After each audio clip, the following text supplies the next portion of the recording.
Have you tried to sell your home and can't figure out why, especially in a seller's market, other homes are getting multiple offers and selling quickly, but yours sat with no takers? I absolutely get your frustration, but it's not your fault. There are 3 reasons homes don't sell, and realtors almost always blame the price. But the reality, it's almost always reason number 3. And in this video, I'll show you why and how you can fix it. Let's start with the price. Price isn't a fixed number, it's a strategy. An aspirational pricing is listing high with the idea you can always lower it later. It can work, but with some risk. When it makes sense the most, a celebrity home, a movie famous property, or a unique luxury listing with no true comparable sold homes. But for the typical home, it can backfire. You're inviting long days on the market, and once you pass that 30-day mark, there are actually buyer coaches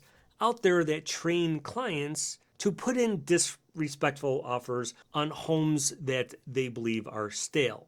The key word is disrespectful.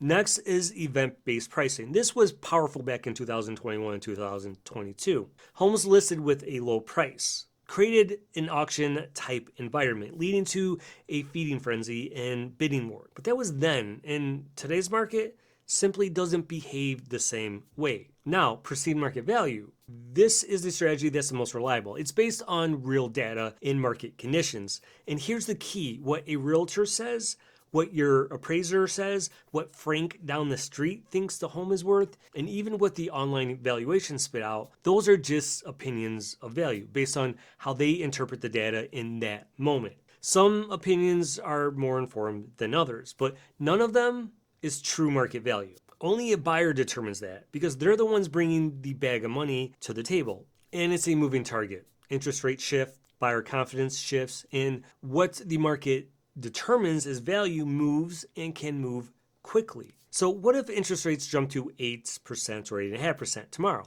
Buyers' affordability decreases, and it's quite possible the buyer's perceived true market value of your home may be impacted negatively. Now, before we move on, here's a pricing tip. If your perceived market value is sitting around those $25,000, $50,000, or $100,000 brackets, don't get cute about discount pricing. For example, list at $499,999 and you miss buyers who start their price search at $500,000.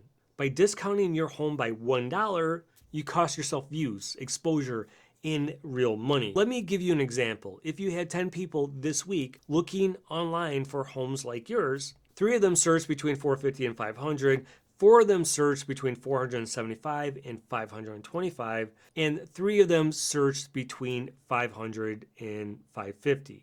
By discounting your home at $1, you just lost 30% of the exposure you had from truly motivated and ready to move buyers. Because their search started at $500,000, that $499,999 won't even show up in their search results. Don't treat your home like it's a box on the shelf at Walmart. Buyers are smarter than that. Now, I hear this one all the time. If the price was too high, why don't buyers just make an offer and then we can negotiate? Here's why. Buyers don't want to insult you.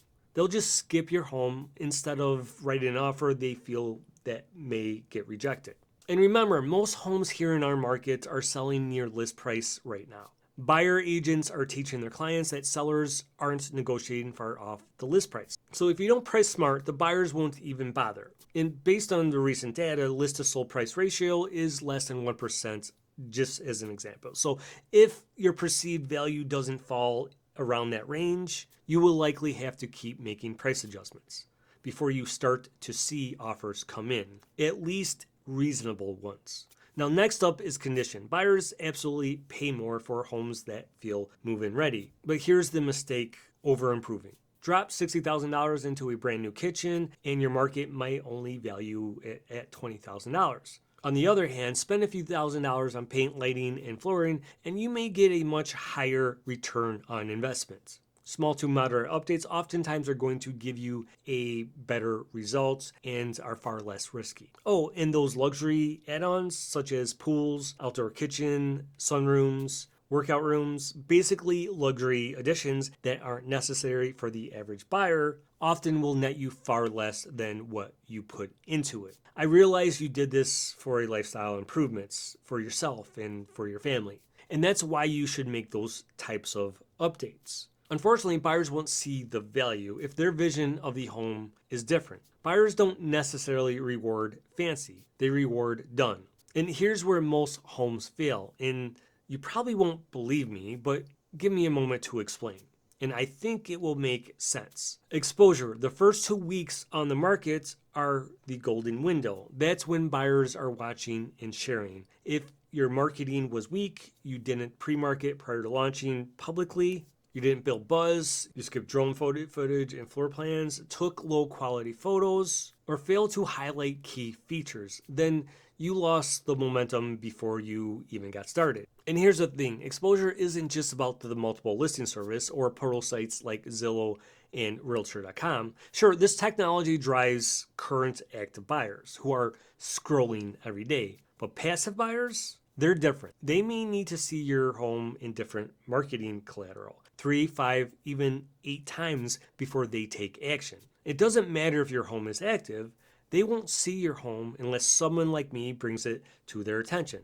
That's why relying on traditional marketing alone is a recipe for leaving money on the table. You need a robust marketing campaign that hits all possible buyers, leaving no stone unturned. You're paying your realtor a lot of money, you should expect nothing less. Don't be satisfied with the low-hanging fruit of simple traditional marketing. That's simply just easy mode for a realtor. Now, some will say I'm crazy to suggest that this matters more than pricing. It's a fair comment or arguments, but here's why. Pricing is part of your marketing.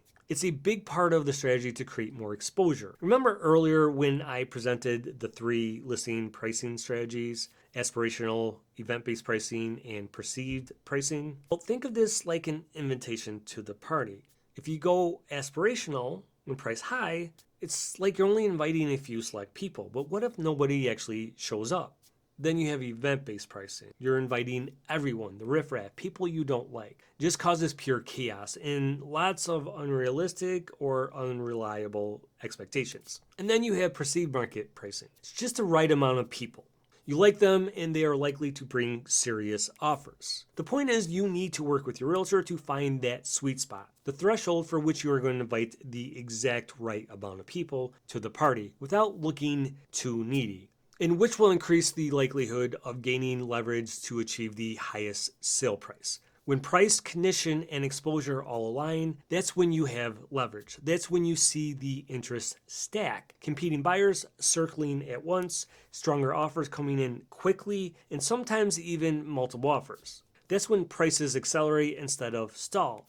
And the good news, an expired off-market listing isn't a failure, it's feedback. You can reboot and relaunch with the right strategy. Smart pricing, high return on investments and updates, and a marketing plan that hits both active and passive buyers. You can flip the script and get your home sold for the right price, efficiently and quickly. So if you try to sell and it didn't work out, don't give up. Relaunch smarter. Shoot me a quick message, I can take a look, give you my opinion, and then you can decide for yourself if it makes sense for us to work together. My name is Raymond Kennedy. I've been a full-time realtor in the local area for the last 20 years. My contact info is in the description below. Let's get your home sold the right way this time.